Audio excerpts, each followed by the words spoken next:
আজ আমি বানাচ্ছি ঘরে তৈরি প্রোটিন সমৃদ্ধ কোয়েল পাখির ডিমের একটি স্পেশাল ডিশ। সহজ উপকরণ কিন্তু স্বাদে একেবারেই রাজকীয়।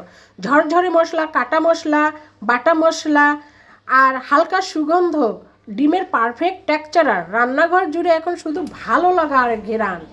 কোয়েল পাখির ডিম শুধু সুস্বাদুই না, এটা প্রোটিনে ভরপুর দৈনন্দিন খাবারের একটু ভিন্নতার প্রোটিন দুটোই একই সাথে। ঘরোয়া রান্না মানে খাঁটি স্বাদ, নিজের হাতের বানানো আনন্দ আর পরিবারের জন্য একটু যত্ন। একেবারেই খেলে বারবার খেতে মন চাইবে। সহজ সুস্বাদু আর একদম পারফেক্ট। ভিডিওটা ভালো লাগলে লাইক কমেন্ট শেয়ার করবেন অবশ্যই।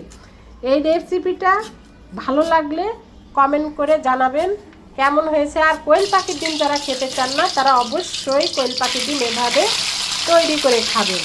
অনেক মজার একটা রেসিপি, সাধারণের মাঝে অসাধারণ একটা রেসিপি।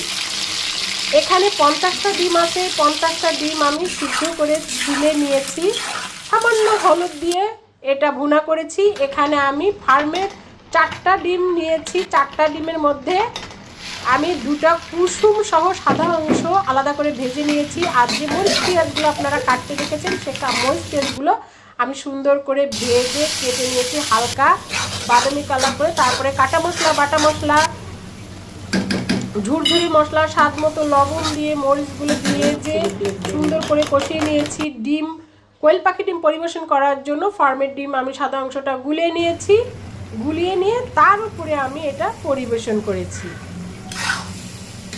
দেখেন রেসিপিটা কিন্তু সাধারণ মাঝেও অসাধারণ হয়ে গিয়েছে।